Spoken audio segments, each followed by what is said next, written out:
پھر اللہ تبارک و تعالی نے آگے ارشاد فرمایا حضرت آدم کی پیدائش کا واقعہ. کچھ مفسرین نے لکھا اللہ نے مشورہ کیا تھا فرشتوں سے، وَإِذْ قَالَ رَبُّكَ لِلْمَلَائِكَةِ إِنِّي جَاعِلٌ فِي الْأَرْضِ خَلِيفَةً. لیکن کچھ مفسرین کہتے ہیں کہ اللہ کو ضرورت نہیں فرشتوں سے مشورہ کرنے کی.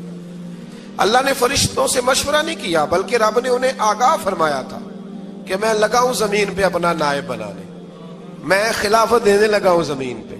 اب یہ تو دینے والی کی مرضی ہے نا اس نے کس کو دینی ہے، یہ تو دینے والے کی مرضی ہے نا اس نے. تو کچھ لوگ کہتے ہیں کہ دینے والے سے زیادہ ہمیں پتہ ہے. تو فرشتوں کو بھی یہ اجتہادی خطا ہو گئی، کہنے لگے یا اللہ اسے نہ بنانا، یہ فساد کرے گا، یہ خون ریزیاں کرے گا. تو اللہ نے فرمایا جو میں جانتا ہوں وہ تم. اللہ اکبر. امام راضی فرماتے جب رمضان آتا ہے تو اللہ فرشتوں سے کہتا ہے ذرا یہ کھول کے دروازے دیکھو نا یہ زمین پہ کیا کر رہے ہیں. تم تو کہتے تھے فساد کریں گے اور یہ سارے تراویحیں پڑھ رہے ہیں. تم تو گویا کہتے تھے فساد کریں گے اور یہ تو دیکھو گویا رمضان کے روزے رکھ رہے ہیں، یہ تو میری یاد میں نکلے ہوئے ہیں. تم کچھ کہتے تھے اور دیکھو میں نے تمہیں کہا تھا نا جو میں جانتا ہوں وہ تم. اللہ نے پھر حضرت آدم علیہ السلام کو تمام زمانے کے علوم عطا کیے، علم سکھا لیا. تو فرشتوں سے کہا تم بھی ان چیزوں کے نام بتاؤ، تو وہ بتا سکے نہیں. اللہ نے فرمایا اب اس طرح کرو آدم کو سجدہ کرو. سب نے سجدہ کیا سوائے وہ. کہنے لگا یا اللہ صرف تجھے ہی کرنا ہے، کرنا بھی صرف اللہ کو چاہیے، پر رب کے آگے بھی جھکنا چاہیے، اور جس کے سامنے رب جھکائے نا وہاں بھی.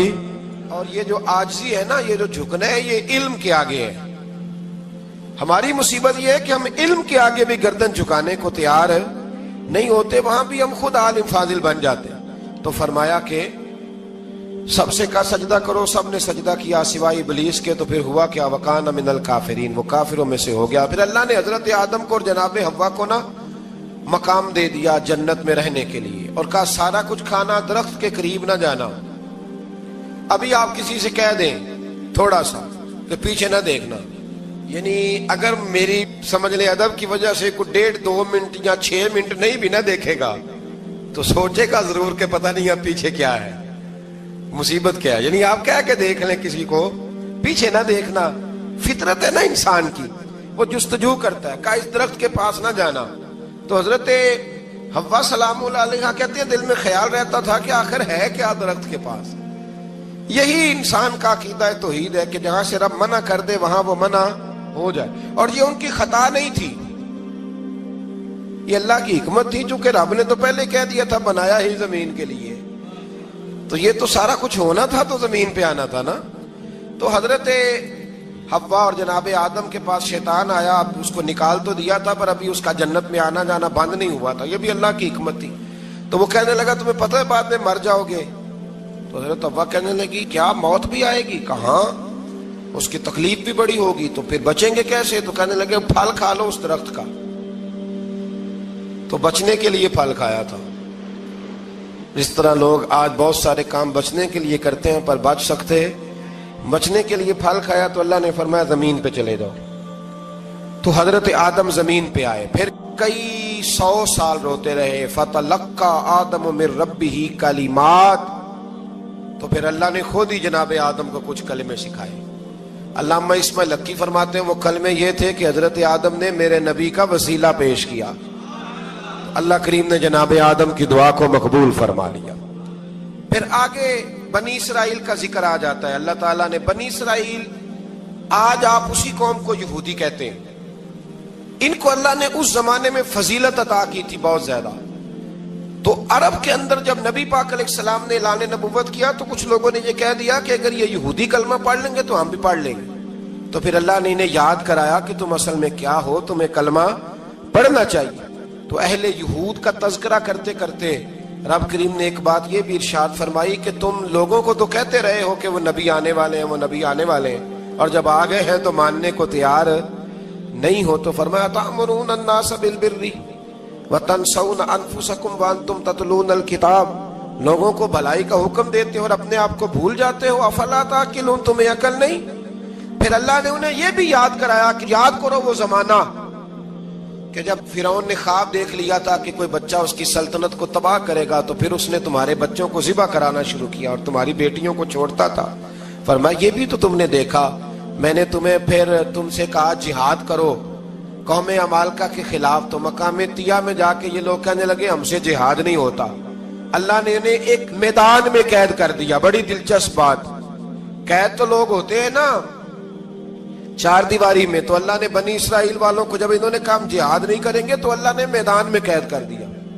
میدان میں, یہ یاد رکھیں, جب انسان اللہ کی نافرمانی کرتا ہے تو اسے ایسی قید ملتی ہے جس کا اس نے تصور بھی نہیں کیا ہوتا. ایک میدان ہے مقام طیہ, قید ہو گئے, سارا دن سفر کرتے تھے, سارا دن, تو رات کو تھک کے سوتے تھے, صبح اٹھتے تھے نا جب, تو وہیں ہوتے تھے جہاں کل صبح چلے تھے. تو رب جب کسی کو قیدی بناتا ہے تو اسے زنجیروں کی سلاخوں کی ضرورت, دعا فرمائے اللہ تبارک و تعالی غموں سے نجات عطا فرمائے. یہ دعا فرمائے, ایسی قید دیتا ہے کہ جس سے پھر چھٹکارا ہو سکتا.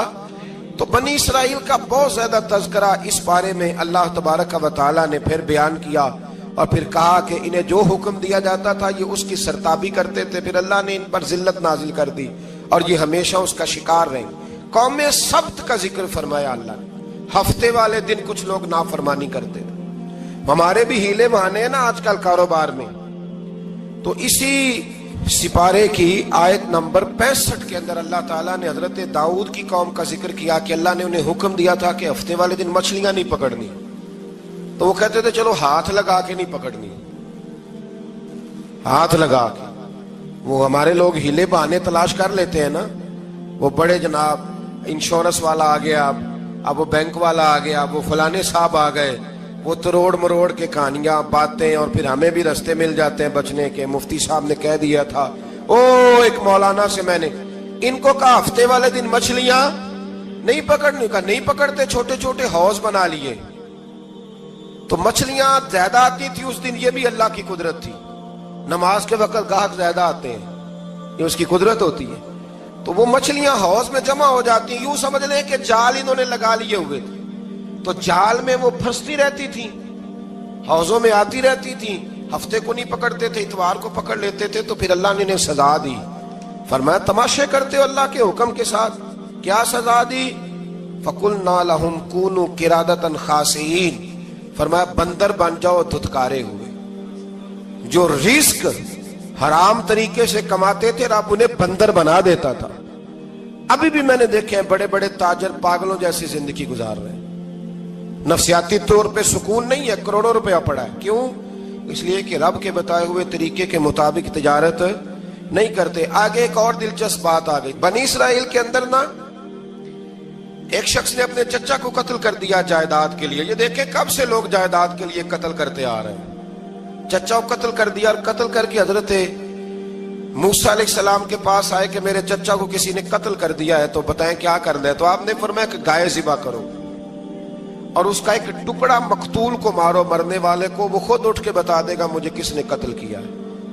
اب ارادہ نہیں تھا گائے ذبح کرنے کا, تو بہانے کرنے لگے. ارادہ نہیں نہ ہوتا تو پھر کیا ہوتے ہیں, کہنے لگے گائے کس طرح کی ہو, بوڑھی ہو کہ بچی ہو, رنگ کیسا ہو, جوان ہو کہ چھوٹی ہو, حال میں ایک دفعہ چلنا سیکھ گئی ہو یا ابھی نہ سیکھی ہو. تو بتاتے گئے تو رب بھی شرطیں بیان کرتا گیا.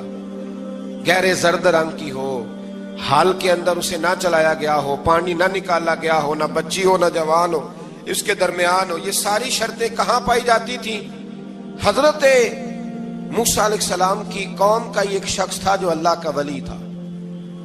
وہ جب انتقال کرنے لگا نا, اللہ اکبر, دیکھو رب ولیوں کی اولادوں پر بھی کتنا فضل فرماتا ہے. وہ جب انتقال کرنے لگا تو ایک اس کے پاس چھوٹی سی بچیا تھی, گائے کی بچی. اس نے جنگل میں چھوڑ دی. کہنے لگا یا اللہ میں تیرے نام پہ چھوڑتا ہوں, میرا بچہ جوان ہو جائے تو اسے دے دینا, اور تو سرمایہ ہی کوئی نہیں. بچہ بڑا ہوا تو بچہ بھی بڑا نیک تھا, اپنی ماں کا بڑا فرما بردار تھا.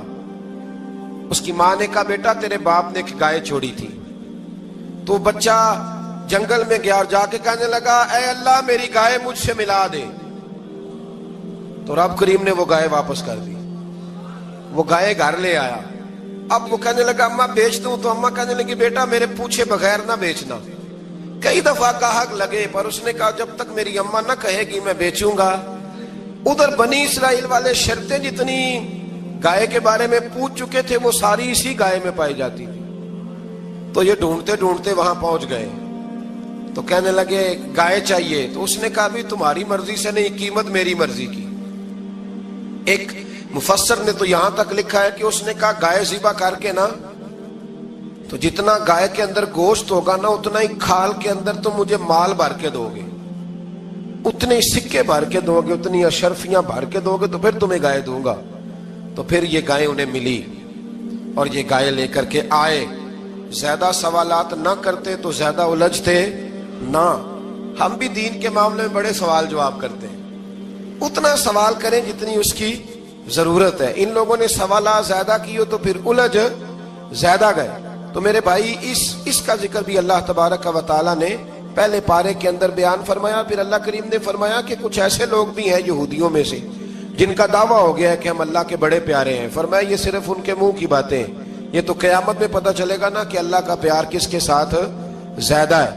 اور پھر یہ بھی یہودیوں نے دعویٰ کیا ہے، اسی پارے میں اللہ فرماتے ہیں کہ ان کا دعویٰ ہے کہ ہم اللہ کے بڑے پیارے ہیں، جنت میں ہم ہی جائیں گے۔ تو اللہ فرماتے ہیں پھر مرنے کی دعا تو کرو، جنت میں تو مر کے جانا ہے نا۔ لیکن رب فرماتے ہیں یہ کبھی مرنے کی دعا نہیں کریں گے، اس لیے کہ انہیں پتہ ہے کہ ہم نے آخرت کے لیے کیا بھیجا۔ لے جی پہلا حکم آ گیا یا ایھا الذین آمنوا کہہ کے، پہلی آیت قرآن پاک کی پہلے سپارے میں پہلی آیت جس میں اللہ نے کہا یا ایھا الذین آمنوا، تو پہلا حکم آمنوا کہہ کے آیت نمبر 104 میں جو اللہ نے حکم دیا ہے نا وہ نبی پاک کی تعظیم کا حکم ہے۔ پہلا حکم ہی اللہ نے حضور کی عزت اور ناموس کا ارشاد فرمایا۔ پہلا اس ترتیب کے لحاظ سے وہ ہوا یہ کہ جب نبی پاک کو بات ارشاد کرتے تو صحابہ کرام اٹھ کے عرض کرتے رائینا یا رسول اللہ، حضور سمجھ نہیں آئی ذرا رعایت کر دے۔ تو یہودیوں کی عبرانی زبان کے اندر نہ ذرا کھینچ کے پڑھتے تھے رائینا، تو اس کا معنی بنتا تھا معاذ اللہ اے ہمارے چرواہے، بکریاں چرانے والے کو بھی وہ رائینا کہتے تھے۔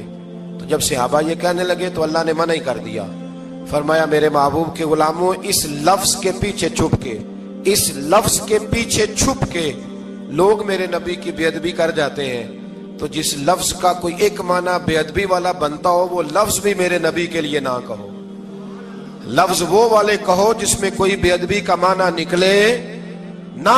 یہاں لوگوں نے بڑے بڑے لفظ نہیں بول دیے پھر کہتے میرا مطلب یہ تھا، میرا مطلب وہ تھا، تو نے وہ لفظ بولا کیوں جس کا کوئی غلط مطلب بھی نکل سکتا تھا۔ اللہ نے فرمایا یا ایھا الذین آمنوا لا تقولوا رائینا، اے ایمان والو رائینا کہو ہی نہ۔ تو یا اللہ کیا کہیں؟ فرمایا وقولوا انظرنا، تم کہو یا رسول اللہ ایک نظر فرمائیے، انداز دیکھیے، انظرنا ایک نظر۔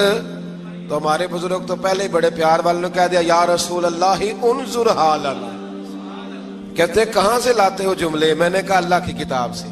یا رسول اللہ انظر حالنا یا حبیب اللہ اسمع قالا، تو تم کہو انظرنا محبوب نظر کرم کرے، واسمعوا، اور کیا ضرورت ہے دوبارہ پوچھنے کی؟ اللہ کہتا ہے پہلے ہی دھیان سے سنا کرو، پہلے ہی واسمعوا، پہلے ہی احتیاط سے سنو، وللکافرین عذاب علیم، اور کافروں کے لیے دردناک عذاب ہے۔ لے جی اسی پارے میں اللہ تبارک و تعالیٰ نے پھر اہل یہود کا ذکر کیا۔ تو یہود کہنے لگے کہ ہم حضرت ابراہیم کے ماننے والے ہیں، تو اللہ کریم نے وہ بھی ذکر کیا کہ میں نے تو ابراہیم کو آزمایا ہے، وَإِذِ ابْتَلَىٰ إِبْرَاهِيمَ رَبُّهُ بِكَلِمَاتٍ فَأَتَمَّهُنَّ، ہم نے ابراہیم کو کچھ چیزوں سے آزمایا ہے، وہ ہماری آزمائش پہ پورے اترے۔ قَالَ إِنِّي جَاعِلُكَ لِلنَّاسِ إِمَامًا، تو پھر ہم نے انہیں کہا کہ ہم آپ کو پوری دنیا کا امام بنائیں گے۔ وہ آزمائش کیا تھی؟ آگ میں جانا بھی آزمائش، بیٹے کا نہ ہونا بھی آزمائش، بیٹا ہوا تو پھر اسے وادی غیر ذی زرع ان میں چھوڑ کے آنا بھی آزمائش، بڑا ہوا تو پھر ذبح کرنا بھی آزمائش۔ فرمایا جہاں جہاں آزمایا ہے نا ابراہیم ہماری آزمائش میں پورے اترے۔ فرمایا تم مفت میں حضرت ابراہیم کی اولاد بنتے ہو اور ان کا نام لیتے ہو اور ان کے ساتھ اپنا تعلق بناتے ہو، دیکھو تو صحیح وہ کتنی آزمائشوں سے گزرے۔ تو اس کا بھی اللہ نے اسی میں ذکر فرمایا۔ اور پھر وہ بات کرتے تھے حضرت یعقوب کی اور حضرت اسحاق کی، تو فرمایا وہ تو ہمارے اتنے خاص بندے تھے کہ وصال کا وقت بھی انہوں نے اپنی اولادوں کو نصیحت فرمائی تھی کہ اللہ کی توحید پہ قائم رہنا. اس کا ذکر بھی اللہ نے اسی پارے میں بیان فرمایا. اور جو حضرت ابراہیم اور جناب اسماعیل نے کعبہ تعمیر کیا تو اس کا ذکر بھی اللہ تعالیٰ نے اسی پارے میں فرمایا. اور فرمایا جب وہ کعبہ بنا رہے تھے تو کہہ رہے تھے ربنا تقبل منا، کہہ رہے تھے اے اللہ بنا